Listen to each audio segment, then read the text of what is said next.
Em uma loja de luxo onde a aparência vale mais do que caráter, uma vendedora discreta suporta em silêncio o desprezo de quem acredita que dinheiro compra até o direito de humilhar. Casada com um milionário e acostumada a pisar em todos ao redor, uma mulher elegante decide ferir justamente quem parecia fraca demais para reagir, sem imaginar que está mexendo com um passado muito maior do que pode enxergar. Por trás do uniforme simples, existe uma história de renúncia, sacrifício e uma inteligência escondida que transformará uma humilhação cruel em um acerto de contas impossível de ser esquecido. E quando o francês usado como arma volta como resposta diante de todos, segredos antigos começam a ruir, revelando que a verdadeira riqueza nunca esteve do lado de quem zombava. Antes de descobrir como essa história surpreendente se desenrola, inscreva-se no canal e prepare-se para um relato emocionante sobre dignidade, coragem e justiça. A Avenida Paulista nunca dorme. Mesmo nas manhãs cinzentas de junho, quando o vento cortante desce pelas esquinas envidraçadas dos grandes edifícios e empurra os pedestres para dentro dos casacos, ela pulsa com uma energia que não pede licença. Era nessa avenida que ficava a Maison Elise, uma das boutiques mais renomadas de São Paulo, conhecida pela frieza elegante de suas araras impecáveis, pelos perfumes importados que pairavam no ar-condicionado e pela seleção de clientes tão cuidadosa quanto a seleção dos tecidos que vendia. Isabela Fontes chegou ao trabalho às 8 da manhã, como sempre, 15 minutos antes do horário oficial. Havia aprendido desde criança que pontualidade era um dos poucos privilégios que não custavam dinheiro. Usava o uniforme da loja, uma blusa branca de gola simples e uma calça preta reta que a gerente, Dona Cláudia, exigia que fosse passada sem nenhuma dobra. O cabelo escuro preso num coque baixo, o rosto limpo, sem excessos. Apenas um batom nude discreto, como mandava o protocolo interno da Maison Elise. Ela cumprimentou o segurança na entrada, passou pelo corredor dos estoques com passos silenciosos e chegou ao salão principal antes que qualquer colega chegasse. Organizou os cabides da seção de trajes sociais femininos, verificou as etiquetas dos preços, ajeitou os espelhos de corpo inteiro que às vezes ficavam levemente inclinados depois da limpeza noturna. Fazia tudo isso com uma metodologia quase científica, como quem segue um protocolo conhecido de cor. Ninguém na loja sabia que aquela metodologia tinha sido treinada em ambientes completamente diferentes, em salas de conferência internacionais, em laboratórios de pesquisa, em universidades onde seu nome era respeitado. Isabela tinha 38 anos. 12 deles haviam sido dedicados a uma carreira construída com uma disciplina que poucos conseguiriam manter: linguística, aplicada com ênfase em comunicação corporativa internacional. Doutorado concluído em Lyon, na França, com bolsa integral. 3 anos de pós-doutorado em Lisboa. Publicações em inglês, francês e espanhol. Convites de trabalho de consultorias europeias, de universidades brasileiras conceituadas, de organizações multilaterais. Uma trajetória que muita gente sonharia ter. Mas a vida raramente respeita trajetórias. Há 2 anos, seu pai, seu Ernesto, um homem de mãos calejadas e voz grave, que passou décadas trabalhando como torneiro mecânico, foi diagnosticado com uma condição cardíaca séria, que exigia tratamento contínuo, medicamentos caros e acompanhamento médico especializado. Sua mãe, Dona Lourdes, cuidava da casa com a dignidade silenciosa de quem não aceita pedir ajuda. Mas os números eram implacáveis. O plano de saúde que Ernesto tinha cobria apenas uma parte do tratamento. O restante precisava vir de algum lugar. Isabela estava, naquele momento, em negociações avançadas com uma consultoria em Paris, quando tudo mudou. Abriu mão das negociações, cancelou a viagem. Voltou para São Paulo e começou a procurar trabalho com a urgência de quem sabe que o tempo de um pai doente não espera burocracia. A Maison Elise a contratou num processo seletivo simples, no qual a gerente Cláudia nem ao menos pediu o currículo completo. Precisavam de alguém com boa apresentação pessoal, disponibilidade imediata e disposição para aprender os protocolos da loja. Isabela disse que tinha tudo isso. E tinha mesmo. O que ela não disse e ninguém perguntou era o que mais havia por trás daquele sorriso contido e daquele uniforme simples. A manhã foi tranquila. As primeiras clientes chegaram por volta das 10 horas. Isabela atendeu 3 delas com eficiência e gentileza, sem excessos e sem submissão exagerada. Tinha um jeito de falar que transmitia segurança, uma escuta que fazia as clientes se sentirem vistas de verdade, não apenas como portadoras de cartões de crédito. Esse jeito era algo que suas colegas não conseguiam imitar, mas também não conseguiam nomear exatamente o que era. Camila, a vendedora mais antiga da equipe, observava Isabela às vezes com uma mistura de curiosidade e desconfiança. Havia algo naquela mulher que não se encaixava completamente no perfil que a loja costumava contratar. Mas Cláudia parecia satisfeita com os resultados de Isabela, e isso era o que importava. Ao meio-dia, quando a loja esfriava um pouco antes do movimento da tarde, Isabela foi até o pequeno banheiro dos fundos, abriu a bolsa de pano que usava no lugar de uma bolsa de couro e tirou um pote de vidro com arroz e feijão que sua mãe havia preparado de manhã cedo. Sentou-se no banco de madeira encostado na parede e comeu em silêncio, olhando para nenhum lugar em especial. Naquele momento, seu celular vibrou. Era uma mensagem de Dona Lourdes. A farmácia havia ligado dizendo que um dos medicamentos do Ernesto estava em falta e que a importação levaria pelo menos 10 dias.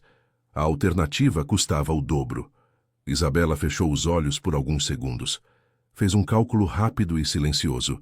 Respondeu com um emoji de coração e o número de uma farmácia no bairro do Brás, que às vezes tinha estoque diferenciado. Guardou o celular. Guardou o pote vazio. Lavou as mãos. Ajeitou o coque. Voltou para o salão com o mesmo passo calmo de sempre.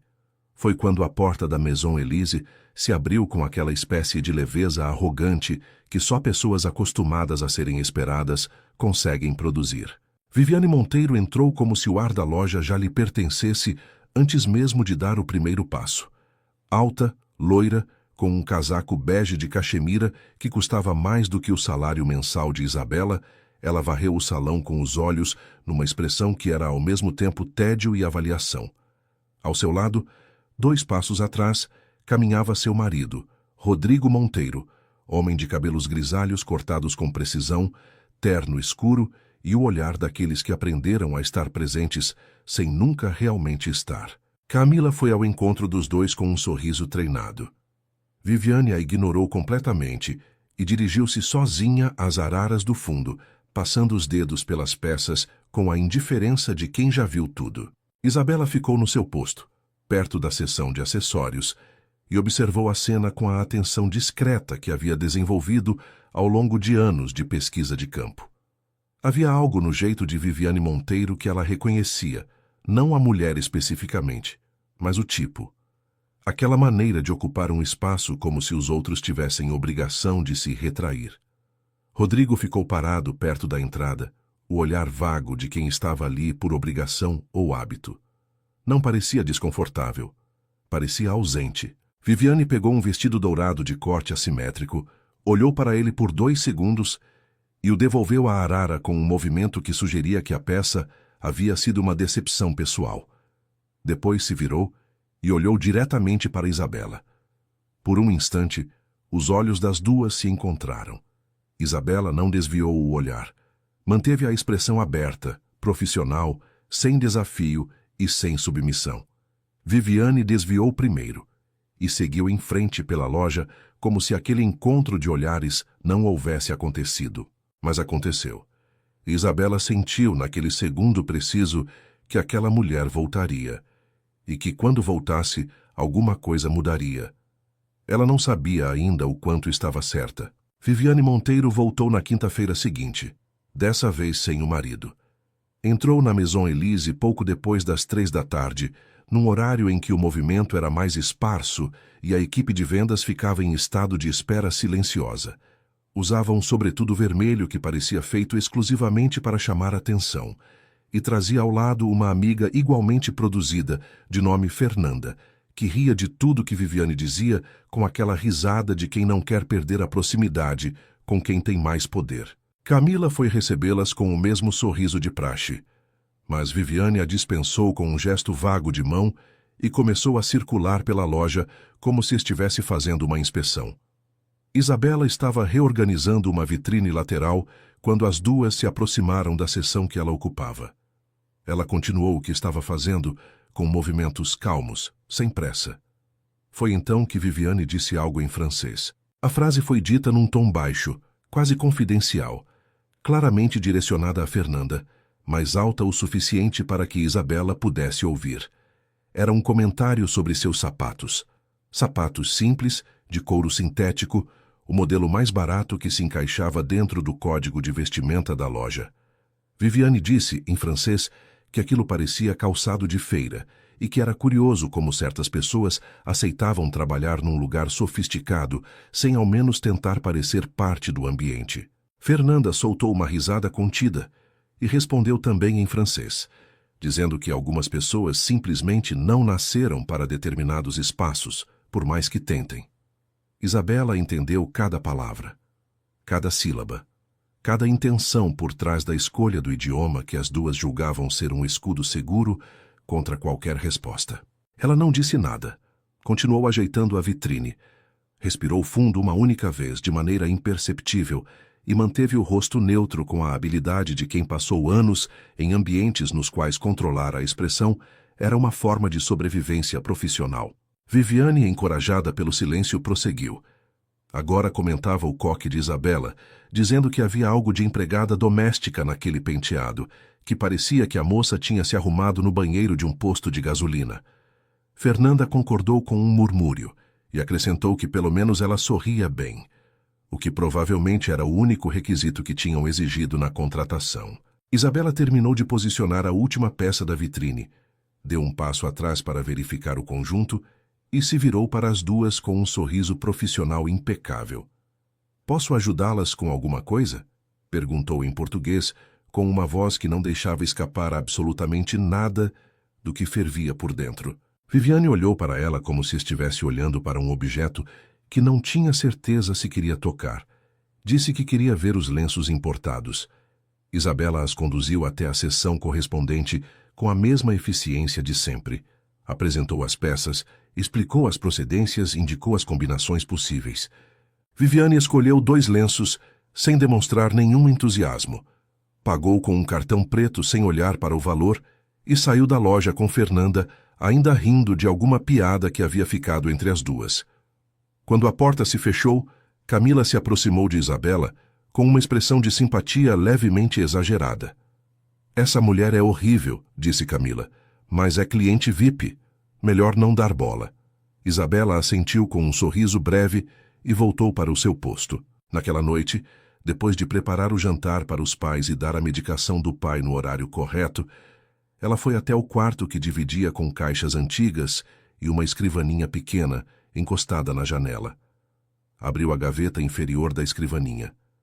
Era a gaveta que não abria na frente de ninguém. Dentro havia uma pasta plástica com documentos, diplomas, certificados de participação em congressos internacionais, uma carta de recomendação assinada por um professor da Sorbonne, um contrato de consultoria que nunca chegou a ser assinado, convites de trabalho que ela havia respondido gentilmente, dizendo que precisava de mais tempo. O tempo nunca voltou. Ela ficou olhando para aquela pasta por alguns minutos, sem tocá-la. Depois, a fechou de volta.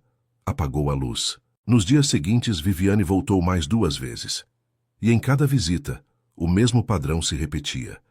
Ela falava em francês com sua acompanhante de plantão, sempre uma pessoa diferente, mas sempre com o mesmo tipo de risada disponível, e fazia comentários sobre Isabela, sobre sua aparência, sobre sua postura, sobre o que imaginava ser sua história. Na segunda visita, disse que a vendedora parecia o tipo de pessoa que estudou até o ensino médio e achou que era o suficiente. Na terceira, comentou que havia algo de provinciano naquela mulher, como se ela nunca houvesse saído do bairro onde nasceu. Isabela absorvia tudo em silêncio, não por fraqueza, por necessidade. O salário daquela loja pagava uma parte do tratamento do pai. A comissão sobre as vendas cobria o restante quando o mês era bom.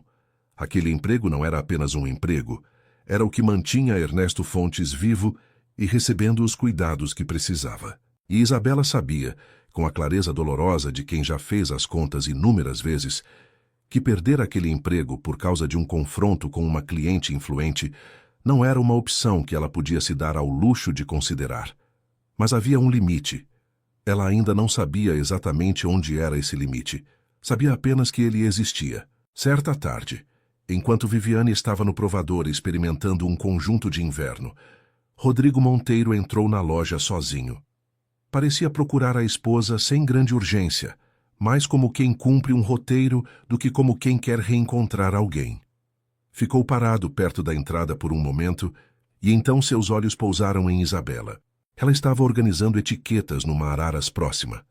Ele se aproximou com uma cortesia discreta e perguntou se poderia ver os lenços masculinos. Ela o conduziu até a seção, apresentou as opções com a mesma competência de sempre. Rodrigo escolheu um lenço em tons de vinho, agradeceu com uma inclinação de cabeça e ficou parado por um segundo a mais do que o necessário. "Você trabalha aqui há quanto tempo?" perguntou ele, num tom genuinamente curioso e não condescendente. "Quase 1 ano", ela respondeu. Ele assentiu como se aquela informação tivesse algum peso que ele não conseguia nomear. Depois foi até o provador buscar Viviane. Isabela voltou ao seu posto, mas algo naquela breve conversa ficou com ela. Não havia sido nada extraordinário. Apenas um homem perguntando uma coisa simples com um tom que parecia, pela primeira vez em muito tempo dentro daquela loja, tratar com ela como gente. Às vezes, era essa a coisa mais rara de todas. A manhã de uma segunda-feira trouxe um movimento diferente para a Maison Elise. A chuva fina que caía sobre São Paulo desde a madrugada havia esvaziado um pouco a Avenida Paulista, e as poucas clientes que entraram pela manhã eram as habituais, aquelas que a loja conhecia pelo nome e que sabiam exatamente o que queriam. Isabela atendeu 2 delas com eficiência, registrou as compras e voltou à sua rotina de organização quando percebeu a figura que entrou pela porta com certa hesitação. Era uma senhora de cabelos brancos presos com um grampo de plástico colorido, usando um casaco de lã azul marinho, com um botão diferente dos outros, como se houvesse sido costurado em casa numa substituição improvisada.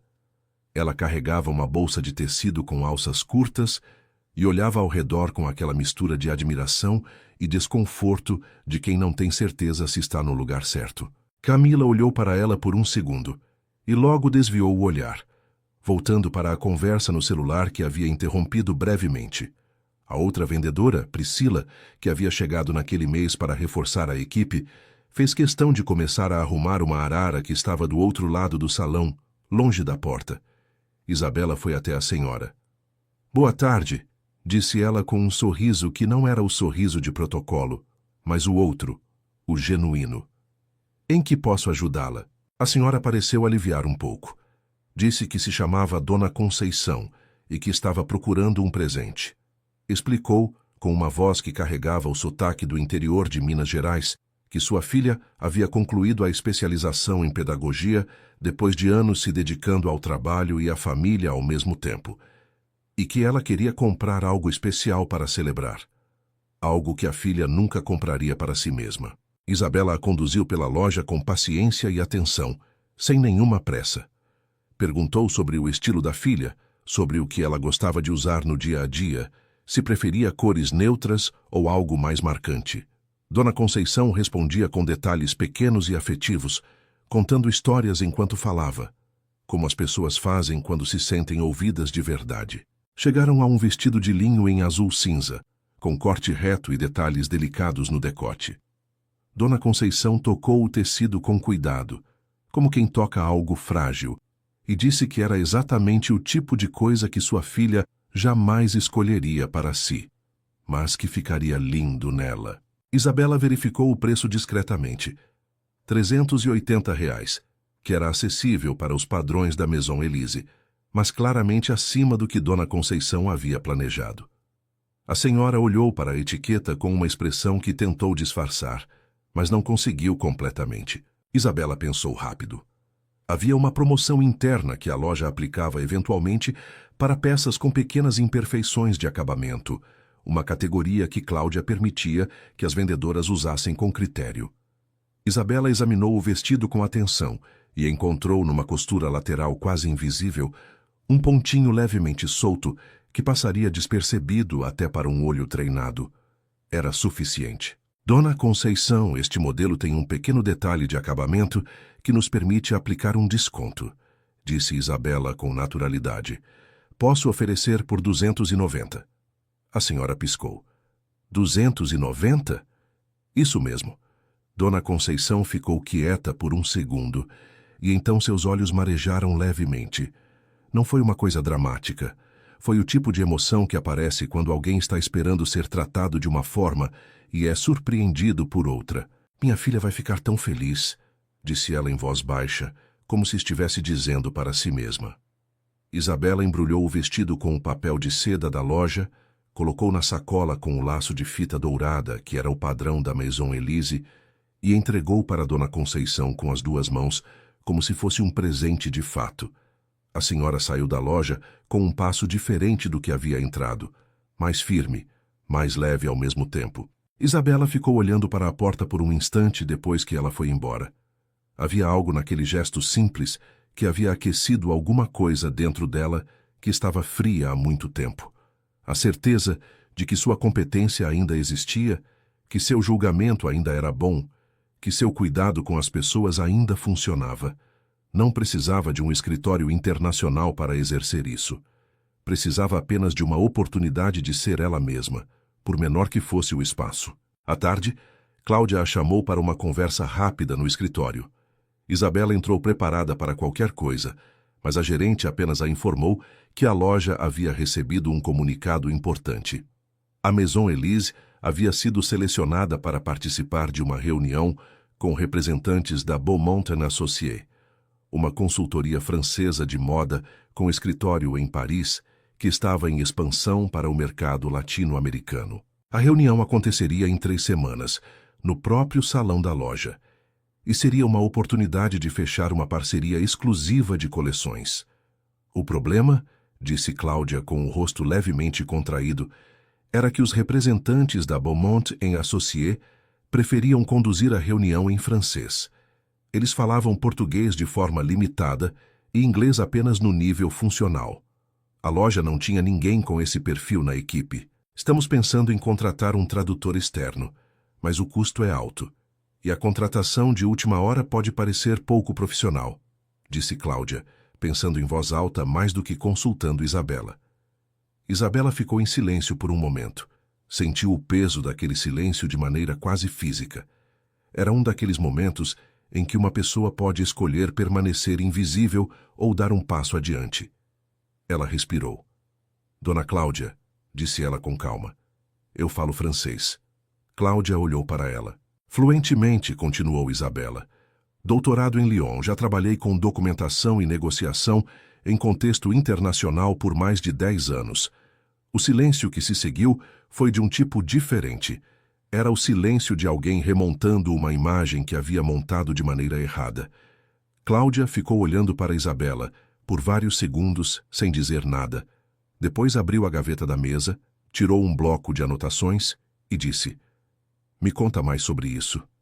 E pela primeira vez em quase 1 ano, Isabela contou. Não tudo, não ainda. Mas o suficiente para que Cláudia entendesse que havia na sua equipe de vendas uma pessoa que era muito mais do que havia parecido ser, e que talvez aquela pessoa fosse exatamente o que a Maison Elise precisava naquele momento. Saindo do escritório, Isabela caminhou pelo corredor dos estoques em silêncio. Sentiu o coração batendo de um jeito que não sentia há muito tempo. Não era medo, era aquela sensação específica de reconhecer uma porta que estava se abrindo. Ela ainda não sabia o quanto aquela porta mudaria tudo. Nas 3 semanas que antecederam a reunião com a Beaumont & Associés, a Maison Elise entrou num estado de preparação que misturava entusiasmo e ansiedade em proporções quase iguais. Cláudia reorganizou o salão principal, mandou polir os espelhos, substituiu a iluminação de 2 setores por luminárias mais sofisticadas e encomendou arranjos florais que seriam renovados semanalmente até o evento. A loja inteira sabia que aquela parceria poderia mudar o patamar da Maison Elise no mercado paulistano. E a loja inteira sabia, agora, que Isabela Fontes falava francês. A notícia havia circulado de maneira discreta, como todas as notícias que circulam em ambientes pequenos. Camila soube primeiro, provavelmente por Cláudia, e contou para Priscila com uma expressão que misturava surpresa e uma pontada de algo que não chegava a ser ressentimento, mas era parente próximo dele. As outras funcionárias reagiram de maneiras diferentes. Algumas com curiosidade genuína, outras com aquela espécie de desconfiança que aparece quando alguém que foi subestimado de repente revela dimensões que não estavam nos planos de ninguém. Cláudia confiou a Isabela a coordenação da preparação para a reunião. Era uma posição informal, sem mudança de cargo ou de salário por enquanto, mas com autoridade real sobre as decisões de apresentação, protocolo e comunicação. Isabela aceitou sem fazer cerimônia e começou a trabalhar. Ela pesquisou o histórico da Beaumont & Associés, identificou os estilos predominantes nas coleções que a consultoria havia representado nos últimos 5 anos, mapeou os pontos de sinergia com o perfil da Maison Elise e preparou um dossiê de apresentação em francês, com uma qualidade que Cláudia, ao ler a versão traduzida, admitiu que jamais conseguiria encomendar de um tradutor externo em tão pouco tempo. Ao mesmo tempo, Isabela continuava fazendo seu trabalho de vendas como sempre. Não havia pedido dispensa das funções habituais. Chegava no mesmo horário, atendia as clientes com a mesma atenção, organizava os estoques com a mesma metodologia. Apenas adicionava às suas horas de trabalho uma camada extra de preparação que muitas vezes se estendia para a noite, na escrivaninha pequena do quarto, depois de cuidar do pai e jantar com a família. Seu pai, Ernesto, havia tido uma semana difícil. O cardiologista havia ajustado a dosagem de um dos medicamentos, o que causou alguns dias de sonolência e pressão instável. Dona Lourdes não havia dito nada para não preocupar a filha, mas Isabela percebeu pelas olheiras da mãe que as noites haviam sido pesadas. Ela passou a verificar a pressão do pai toda manhã antes de sair para o trabalho e deixou anotado na porta da geladeira o número do médico, o horário dos medicamentos e o que fazer em caso de qualquer alteração. Havia um equilíbrio delicado naquela rotina. Qualquer coisa que o perturbasse poderia fazer tudo desmoronar. Foi numa tarde de quinta-feira, faltando 10 dias para a reunião, que Viviane Monteiro voltou à loja. Desta vez, ela não trouxe nenhuma acompanhante. Entrou sozinha com um ar distraído que não era exatamente distração, mas antes a postura de quem está com os pensamentos em outro lugar, enquanto o corpo segue uma rota automatizada. Cumprimentou Cláudia com 2 beijos no ar e foi diretamente para a seção de bolsas, que havia recebido novos modelos naquela semana. Isabela estava na área de acessórios, a poucos metros. Continuou o que estava fazendo. Viviane examinou as bolsas com atenção maior do que o habitual, como se estivesse procurando algo específico. Depois chamou Isabela com um gesto curto de mão, sem olhar para ela diretamente. Isabela se aproximou. "Qual dessas é de couro legítimo?" perguntou Viviane em português, apontando para um conjunto de 3 modelos. Isabela explicou as distinções com precisão. Indicou o modelo com o acabamento mais refinado e explicou a procedência italiana do couro. Viviane escutou sem comentar. Escolheu a bolsa mais cara do grupo, sem pestanejar. Quando Isabela foi preparar a embalagem, Viviane ficou parada no balcão e, num impulso que pareceu mais reflexo do que decisão consciente, disse em francês para ninguém em particular, apenas para o ar: "Que ambiente pesado." Até o serviço melhorou, mas continuam contratando pessoas que parecem ter saído de uma fila de banco do interior. Isabela ouviu. Estava de costas, manuseando o papel de seda. Não parou o que estava fazendo. Não acelerou. Não desacelerou. Entregou a sacola para Viviane com o mesmo sorriso neutro de sempre. Viviane pegou a sacola, olhou para Isabela por um segundo com aquela expressão de avaliação superficial e disse, ainda em francês, mas desta vez com um tom levemente mais direcionado: "Pelo menos você é bonita. Uma pena não saber o que fazer com isso." Isabela respondeu em português: "Tenha uma boa tarde, senhora Monteiro." Viviane saiu. Isabela ficou parada atrás do balcão por exatamente 3 segundos. Depois foi até o banheiro dos fundos, abriu a torneira, molhou as mãos na água fria e olhou para o próprio rosto no espelho por um longo momento. Havia algo diferente naquele rosto agora. Algo que estava começando a mudar de lugar dentro dela. Não era raiva, embora a raiva também estivesse lá. Era uma clareza que havia sido obscurecida pela necessidade e pela exaustão, e que agora voltava a existir com uma precisão incômoda. Ela pensou em todas as frases que Viviane havia dito ao longo daquelas semanas, em todas as que ela havia entendido e fingido não entender, em todas as que havia engolido sem responder. E pensou também em como seria, quando chegasse a hora certa, não engolir mais. Ainda não era a hora, mas estava chegando. Quando voltou para o salão, Cláudia a chamou num apartê rápido para confirmar que os representantes franceses confirmariam presença na semana seguinte. A reunião estava agendada para uma terça-feira às 14 horas. Seriam 3 pessoas da Beaumont & Associés, mais 2 sócios locais que estavam em negociação com a consultoria. Você vai conduzir a comunicação em francês, disse Cláudia com uma firmeza que era ao mesmo tempo afirmação e pergunta. Isabela assentiu.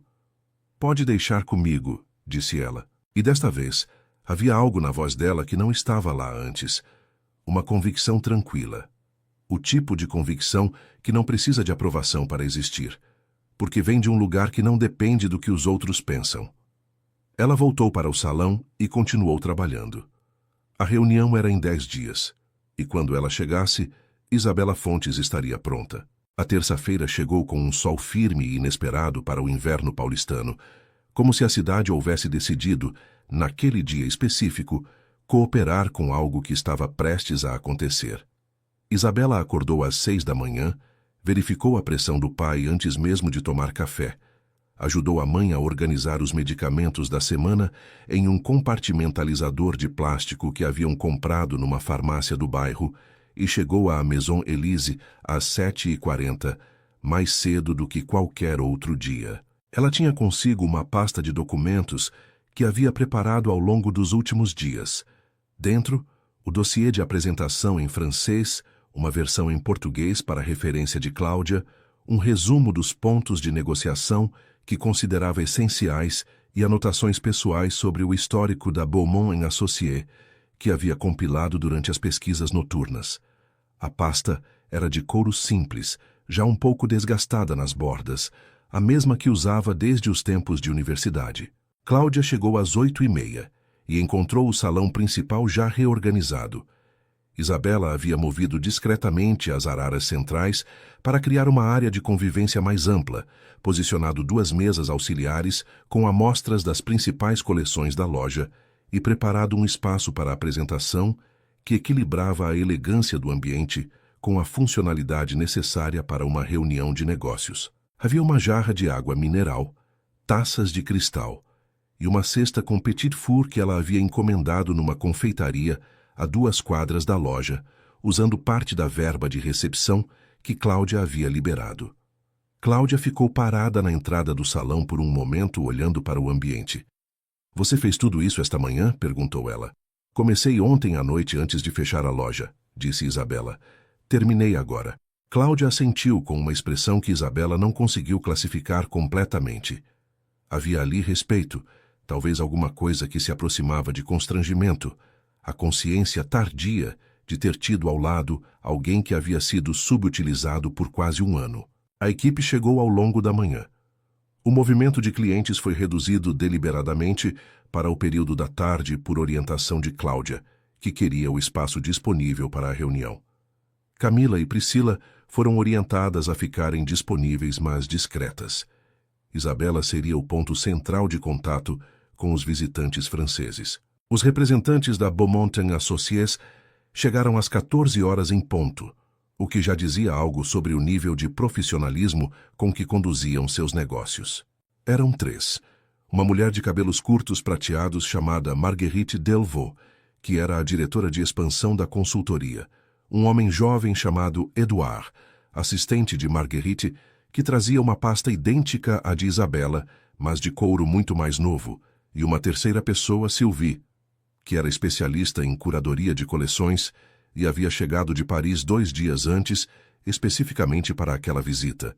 Isabela os recebeu na porta com uma saudação em francês que imediatamente mudou a temperatura da entrada. Marguerite Delvaux levantou levemente as sobrancelhas ao ouvir o idioma. Depois esboçou o primeiro sorriso genuíno desde que havia entrado. — Você é daqui? Perguntou Marguerite em francês, com uma inflexão que misturava curiosidade com satisfação. — Brasileira, disse Isabela. — Doutorado em Lyon. Trabalhei com comunicação corporativa internacional por mais de uma década. Marguerite assentiu com a cabeça, num gesto que era ao mesmo tempo aprovação e reconhecimento. O tipo de gesto que se faz quando se encontra alguém que pertence ao mesmo universo de referências profissionais. A reunião começou com uma apresentação da Beaumont & Associés sobre sua estratégia de expansão para a América Latina. Isabela conduziu com precisão, traduzindo quando necessário para Cláudia e para os 2 sócios locais que também estavam presentes, mas principalmente participando da conversa de forma autônoma, respondendo às perguntas de Marguerite com desenvoltura técnica, apresentando os dados da Maison Elise com clareza e situando a loja dentro do contexto do mercado brasileiro de moda, com uma profundidade que ninguém ali esperava de uma vendedora. Em determinado momento, Sylvie fez uma pergunta complexa sobre o perfil de consumo de luxo em São Paulo em relação a outras capitais brasileiras. Isabela respondeu com dados que havia pesquisado, mas também com uma análise própria que articulava variáveis econômicas, culturais e geográficas, de uma maneira que fez Edward abrir levemente a boca antes de anotar algo rapidamente na pasta. Marguerite olhou para Cláudia a certa altura e perguntou em francês qual era exatamente o cargo de Isabela na loja. Houve um breve silêncio. Cláudia, que havia entendido a pergunta pela expressão de Marguerite, olhou para Isabela antes de responder. Isabela traduz, disse Cláudia em português, e depois, numa espécie de decisão tomada naquele instante, e a nossa consultora de relações internacionais a partir de hoje. Isabela virou o rosto para Cláudia por uma fração de segundo. Não havia combinado isso. Mas não disse nada.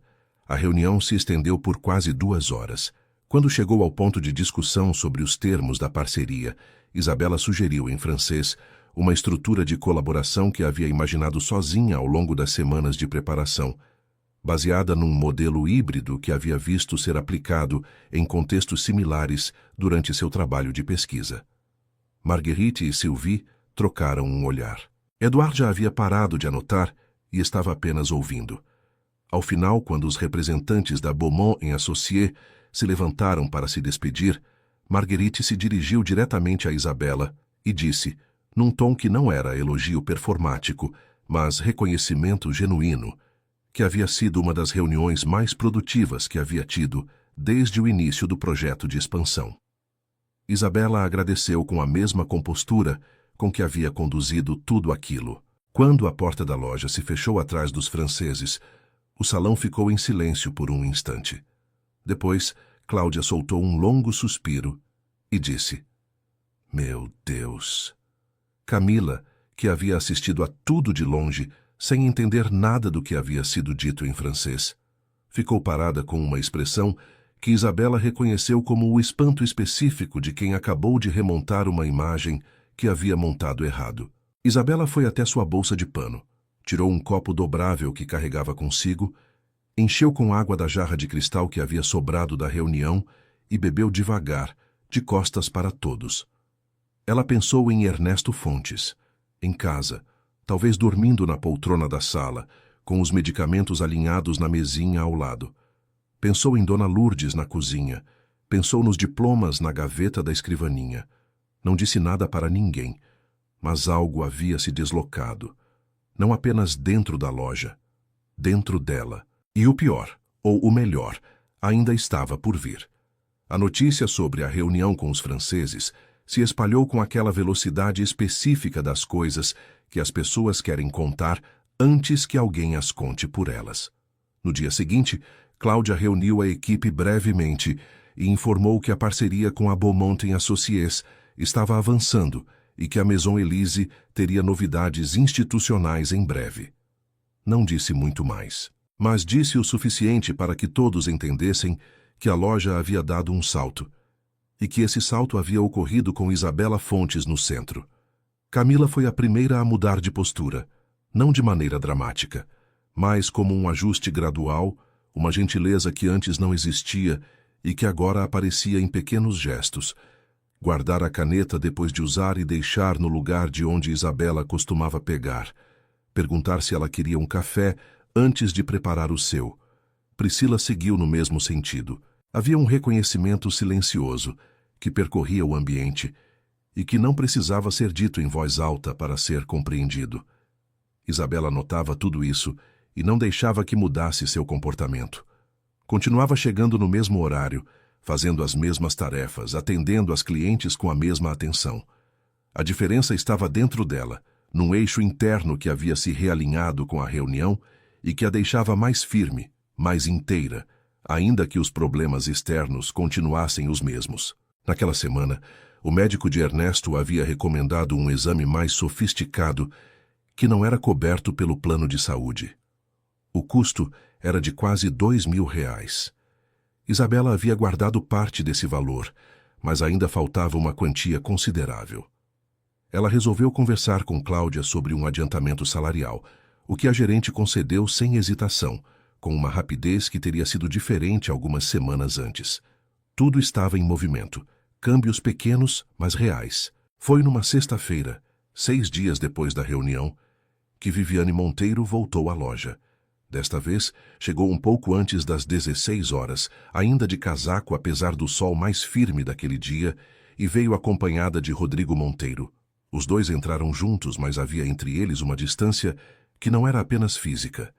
Era o tipo de distância que se instala entre pessoas que passaram muito tempo sem realmente se falar. Rodrigo foi diretamente à seção de gravatas. Viviane circulou pelo salão com a familiaridade de quem o conhece bem demais para se interessar por ele. Isabela estava ao fundo, revisando uma planilha de estoque que Cláudia havia pedido. Percebeu a chegada dos dois, mas não foi ao encontro de nenhum deles. Esperou. Viviane chegou até a área onde ela estava sem parecer que havia procurado chegar ali. Ficou parada, examinando uma peça de vitrine, e então disse em francês, em voz relativamente baixa, mas perfeitamente audível para quem estivesse ao lado: "Parece que a loja virou centro de treinamento agora. Estão promovendo qualquer um." Não havia mais nenhuma acompanhante para endereçar o comentário. Era um monólogo vestido de conversa, proferido para o ar, esperando produzir o efeito habitual de uma pedrada jogada sem olhar para a pessoa atingida. Isabela parou de olhar para a planilha. Colocou-a sobre o balcão com cuidado.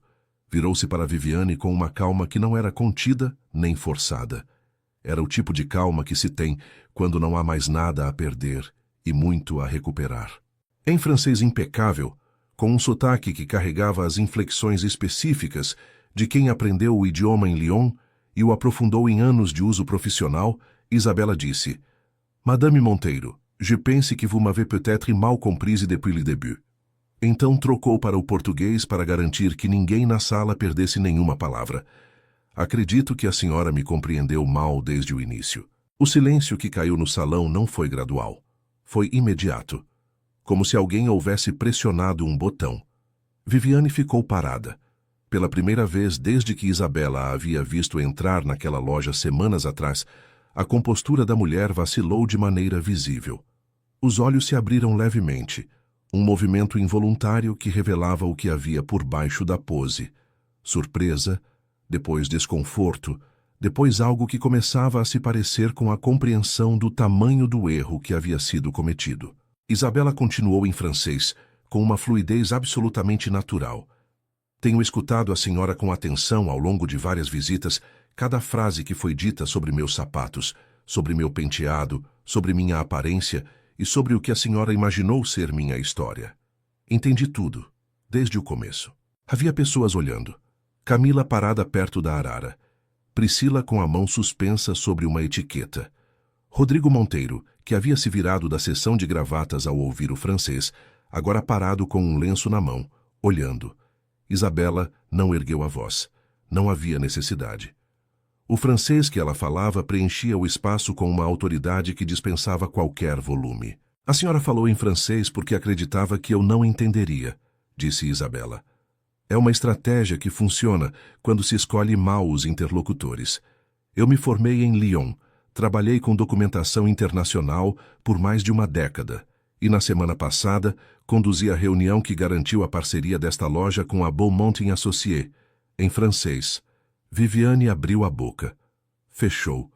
Era um movimento que parecia mecânico, como uma máquina tentando achar uma engrenagem que havia saído do lugar. A senhora pode continuar falando o que quiser sobre meus sapatos, disse Isabela, com uma leveza que era quase cruel pela precisão. Mas desta vez, saberá que estou entendendo cada palavra. Rodrigo Monteiro havia se aproximado. Estava a 3 metros. Isabela o viu, mas não alterou nada no que estava fazendo. Quando terminou de falar, deu um passo discreto para o lado e disse, em português, para Cláudia, que havia surgido na entrada do salão, atraída pelo silêncio: preciso terminar a planilha, com licença. E foi, sem dramaturgia, sem olhar para trás. Viviane ficou parada no salão por um momento que não havia sido planejado por ninguém, naquele estado específico de quem acabou de ser visto de uma maneira que não é mais possível desfazer. Rodrigo se aproximou da esposa e disse algo em voz baixa. Ela não respondeu. Foram embora pouco depois, sem comprar nada. Naquela noite, quando Isabela chegou em casa, seu pai estava sentado na poltrona da sala, assistindo ao jornal com o volume baixo. Ele levantou os olhos quando ela entrou e disse, "Tá bem, minha filha?" "Estou, pai", ela disse. E era verdade. Mas a história ainda não havia terminado. Os dias seguintes na Maison Elise foram diferentes de uma maneira que Isabela não conseguia nomear completamente, mas que sentia em cada detalhe do ambiente. Havia uma leveza estranha no ar, como depois de uma tempestade que todo mundo viu passar, mas ninguém quis comentar diretamente. Cláudia a tratava com uma deferência nova, que às vezes beirava o cuidado excessivo, como se estivesse compensando algo. As outras vendedoras haviam decidido, sem combinação aparente, incluí-la nas conversas que antes aconteciam sem ela. Isabela aceitou tudo isso sem grande cerimônia. Havia aprendido, ao longo de muitos anos, que os ambientes mudam quando o equilíbrio de poder dentro deles muda, e que essa mudança raramente é elegante. Preferiu focar no que estava à frente. Marguerite Delvaux havia enviado um e-mail no dia depois da reunião, endereçado a Cláudia, mas com uma cópia explícita para Isabela, agradecendo pela qualidade do encontro e confirmando o interesse em avançar com os termos da parceria. Havia uma linha no final do e-mail que Isabela releu mais de uma vez. A Beaumont Associés estava buscando um interlocutor local permanente para gerenciar a comunicação com os parceiros brasileiros e perguntava se a Maison Elise teria disponibilidade para indicar alguém com o perfil adequado. O perfil adequado. Isabela tinha feito a leitura correta daquela frase. Havia conversado com Cláudia sobre isso numa tarde tranquila, as duas sentadas no pequeno escritório com a porta fechada. Cláudia ouviu com atenção e então disse algo que Isabela não esperava. "Eu sei que você merece mais do que o que esta loja pode te oferecer. Sei disso desde quando você me contou sua formação, mas também sei que precisei de muito tempo para agir de acordo com o que sabia. Me desculpe por isso." Isabela olhou para a gerente por um momento, sem responder imediatamente. Depois disse com simplicidade: "Obrigada, dona Cláudia. Isso significa muito. Não era um perdão formal, porque não havia sido pedido um. Era algo mais próximo do reconhecimento mútuo de que o tempo perdido não voltava, mas o que estava à frente ainda poderia ser construído de maneira diferente." Foi nessa mesma semana que Rodrigo Monteiro apareceu na loja sozinho, numa manhã de quarta-feira sem aviso. Entrou com uma discrição que não era habitual nele, ou ao menos não era o que Isabela havia observado nas vezes em que o vira acompanhar a esposa. Pediu para falar com ela especificamente, o que Camila comunicou a Isabela com um olhar carregado de perguntas silenciosas. Isabela foi ao encontro dele perto da entrada. Rodrigo estava com as mãos nos bolsos do casaco, uma postura que parecia projetada para parecer casual, mas que revelava certa rigidez. Ele a cumprimentou com um aceno breve, e então disse, sem rodeios: Eu vim me desculpar. Isabela não disse nada. Esperou. Ele continuou: Eu estava presente em várias das visitas que minha esposa fez aqui. Ouvi coisas que não deveria ter deixado passar em silêncio. Eu sabia que estava errado e fiquei calado de qualquer maneira. Isso também é uma forma de participar do que acontece. Havia algo na voz dele que não era performático. Era o timbre específico de quem está dizendo algo que custou algum esforço chegar a dizer. Isabela ficou olhando para ele por um momento antes de responder. Aceito a sua desculpa, disse ela, e agradeço por ter vindo. Rodrigo assentiu. Pareceu querer acrescentar algo, mas ficou em silêncio por um instante. Então disse: Ela não é má pessoa, mas tem se perdido de si mesma há muito tempo. Isso não justifica nada. Só explica parte do que você viu. Isabela não tinha uma resposta para aquilo. Era o tipo de coisa que as pessoas dizem sobre quem amam quando não conseguem mais defender as ações de quem amam. Ela assentiu com discrição. Rodrigo saiu. E Isabela ficou olhando para a porta por um momento, pensando que às vezes a coragem aparece nas pessoas mais tarde do que deveria, mas que também é possível reconhecer quando ela aparece de verdade. Naquela tarde, enquanto revisava os detalhes da proposta que enviaria a Beaumont Associés, Isabela recebeu uma mensagem no celular de um contato antigo que havia guardado há anos. Era a professora doutora Helena Vargas, orientadora dela durante parte do doutorado e uma das pessoas que melhor havia acompanhado a trajetória acadêmica de Isabela antes do afastamento. A mensagem era curta. Vi seu nome mencionado em comunicação da Beaumont Associés. Que bom saber que você está ativa. Podemos conversar? Isabela ficou olhando para a mensagem por alguns segundos. Havia muitas coisas que aquele nome representava. Memórias de um período luminoso e depois de um período muito sombrio, conectados pela mesma instituição e pelas mesmas pessoas, embora de maneiras completamente distintas. Ela respondeu: Podemos sim. Amanhã?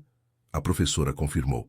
Naquela noite, Isabela abriu a gaveta da escrivaninha pela primeira vez em semanas e retirou a pasta de documentos que havia guardado lá. Passou os olhos pelos diplomas, pelas cartas, pelos certificados.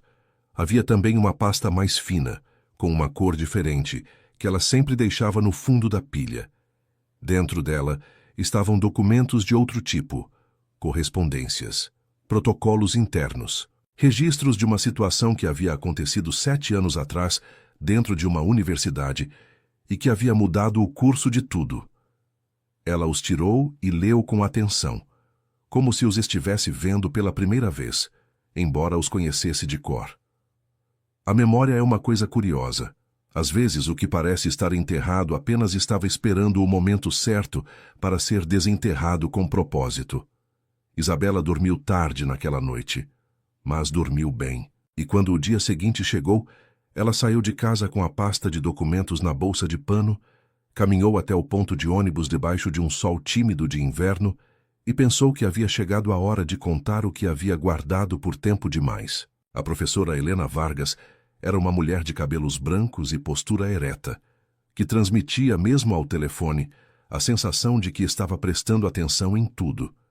Em pessoa, numa mesa de café perto da Universidade de São Paulo, onde haviam combinado de se encontrar, ela parecia ainda mais presente.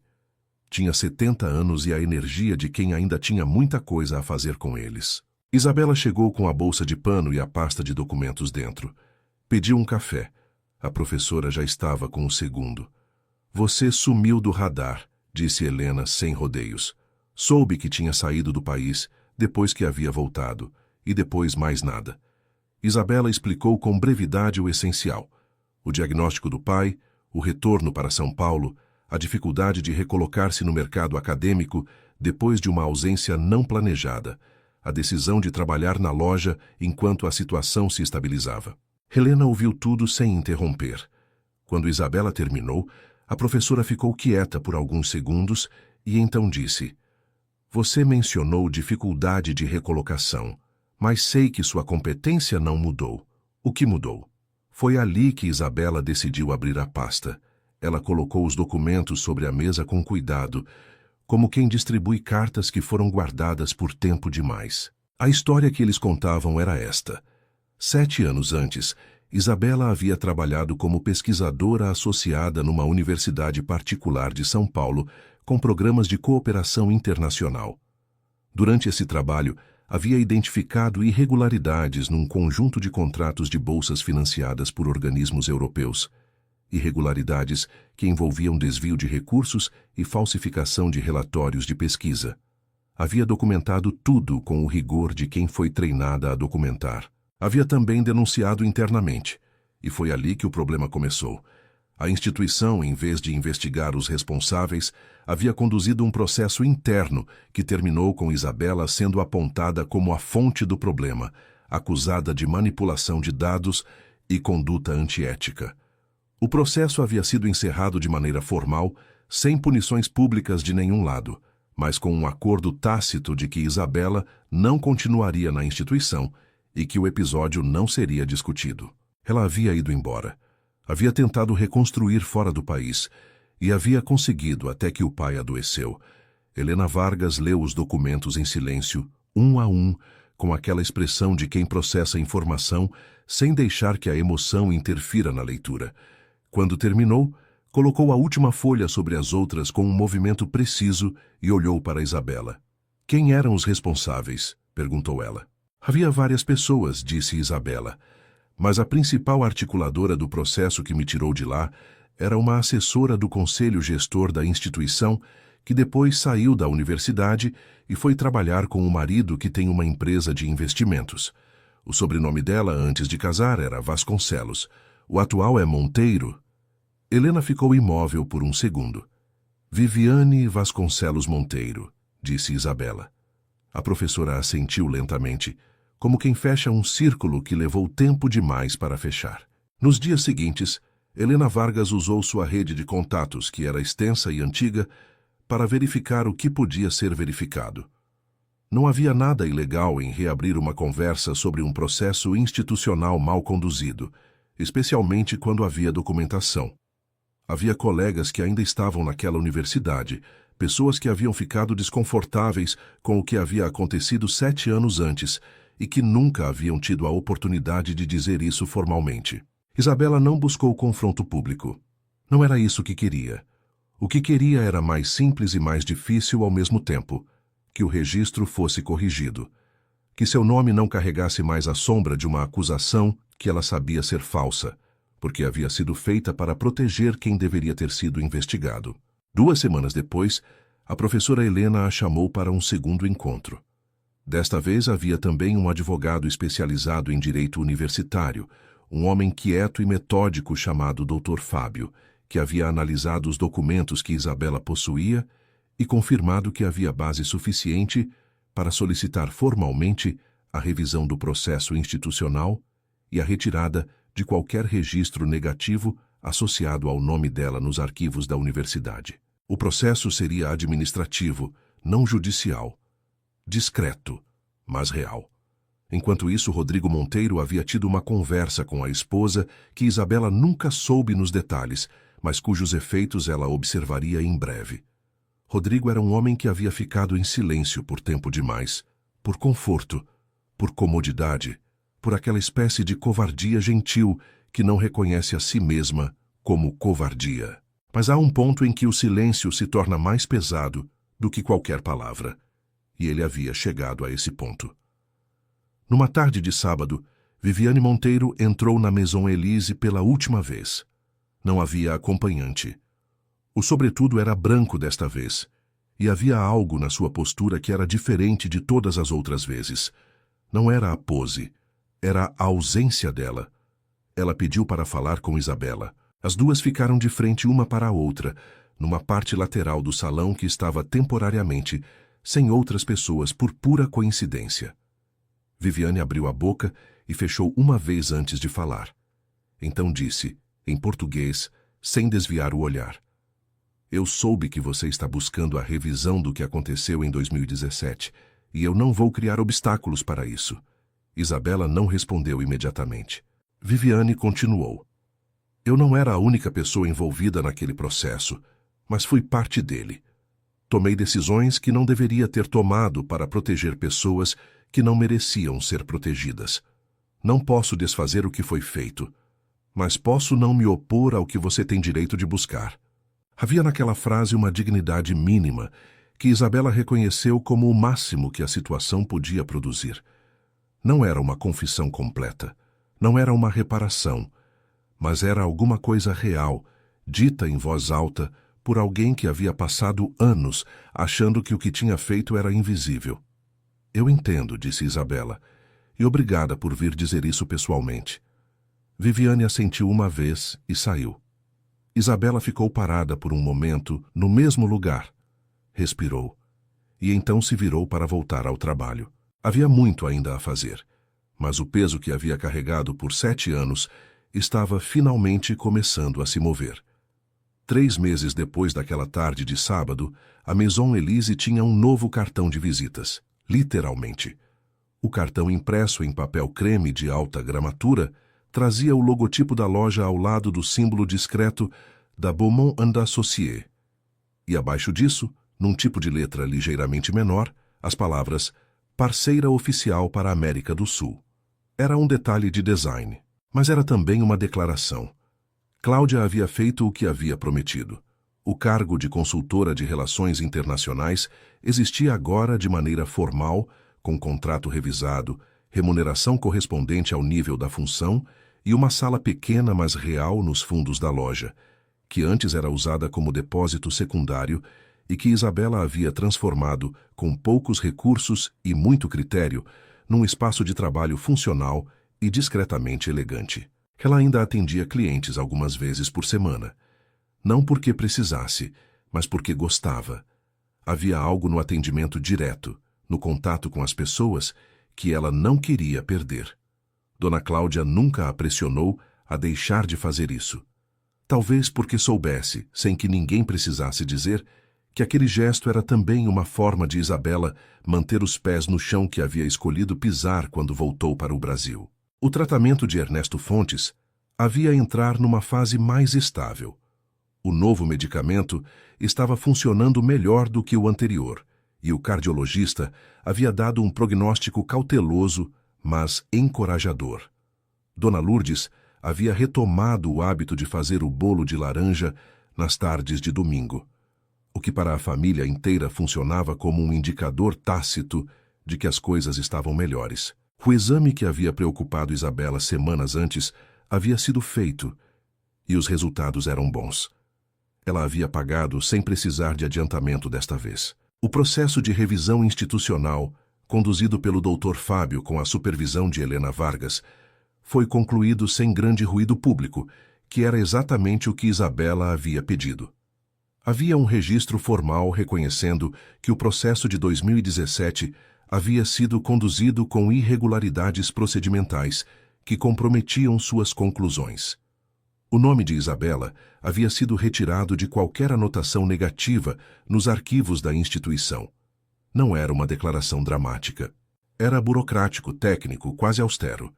Mas Isabela leu aquele documento 3 vezes, e nas 3 vezes sentiu algo que não conseguiu nomear completamente, mas que era muito próximo de alívio. Helena Vargas havia ligado para dar a notícia pessoalmente. Disse apenas, "Está feito." Isabela respondeu, "Obrigada, professora." E ficaram em silêncio por alguns segundos antes de se despedirem. Marguerite Delvaux havia voltado a São Paulo para a formalização da parceria. Desta vez, a reunião aconteceu num hotel no Jardim, com mais participantes e mais cerimônia. Isabela conduziu parte da reunião em francês com a mesma naturalidade de sempre, e depois assinou os documentos ao lado de Cláudia como representante oficial da Maison Elise nas negociações internacionais. Ao final do evento, Marguerite a chamou numa parte discreto e disse que a Beaumont & Associés estava interessada em expandir a colaboração.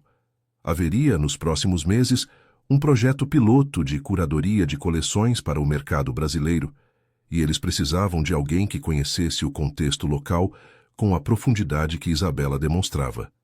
Seria um trabalho paralelo ao que ela já fazia, com remuneração própria. Havia também a possibilidade não imediata, mas real, de visitas de trabalho à sede em Paris para alinhamento de estratégia. Isabela ouviu tudo com atenção. Depois disse que precisava de alguns dias para pensar. Marguerite sorriu como alguém que não está acostumado a esse tipo de resposta, mas que a respeita justamente por isso. De volta à loja na manhã seguinte, Isabela abriu o espaço de trabalho, ligou o computador, preparou um café na pequena cafeteira que havia comprado com o primeiro salário do novo cargo e ficou olhando pela janela estreita que dava para o corredor de entrada da Maison Elise. Ela pensou em todas as manhãs que havia chegado por aquela entrada, com o uniforme, o coque e a bolsa de pano. Pensou em Dona Conceição e no vestido de linho azul cinza. Pensou em Rodrigo parado perto das gravatas, com um lenço na mão, olhando. Pensou em Viviane falando em francês para o ar e na sensação específica de entender cada palavra e escolher o silêncio. Havia uma versão daquela história em que ela teria respondido desde o início, ou em que teria pedido demissão, ou em que teria se quebrado de alguma forma diferente. Havia muitas versões possíveis. A que havia acontecido era uma delas, e era a real. Naquela tarde, ela ligou para a professora Helena e pediu conselho sobre a proposta da Beaumont Associés. Helena ouviu e depois disse com a brevidade de quem não precisa de mais palavras: "Você já sabe o que vai fazer, só está checando se alguém concorda." Isabela riu. A professora também. Ela aceitou a proposta da Beaumont Associés 2 dias depois. Ernesto Fontes nunca soube de todas as batalhas que a filha havia travado para que ele tivesse os medicamentos certos na hora certa. Mas numa tarde em que ela chegou em casa mais cedo do que o habitual e se sentou ao lado da poltrona dele na sala, ele olhou para ela por um momento e disse: "Você está diferente." "Diferente como, pai?" "Mais em paz," ele disse. "Como você era antes." Isabela ficou olhando para o pai por um longo momento. Depois colocou a cabeça no ombro dele, como fazia quando era pequena, e não disse nada. Às vezes, a história mais importante não é a que acontece em público. É a que acontece naquele espaço silencioso entre uma pessoa e quem ela mais ama. Isabela Fontes nunca havia deixado de ser quem era. Havia apenas esperado, com paciência e com dor, e com uma determinação que ninguém via porque estava guardada dentro dela, pelo momento em que poderia voltar a mostrar isso sem precisar pedir licença. E quando esse momento chegou, ela estava pronta. Queridos ouvintes, a história de Isabela Fontes chegou ao fim, mas a emoção que ela desperta não precisa terminar aqui. Se essa trajetória de silêncio, dignidade e reconhecimento tocou o seu coração, saiba que esse canal existe para trazer exatamente isso. Histórias que respiram verdade, que falam sobre quem somos quando ninguém está olhando e sobre o que acontece quando finalmente alguém vê. Se você ainda não se inscreveu no canal, este é o momento. Deixe o seu like porque ele diz para nós que essa história valeu a pena ser contada. E nos comentários, conte qual parte da jornada de Isabela ficou com você. Nós lemos tudo. Cada palavra que vocês escrevem é o motivo pelo qual continuamos aqui. A próxima história já está a caminho, e ela tem tudo para surpreender você da mesma forma. Até lá. Fim da história.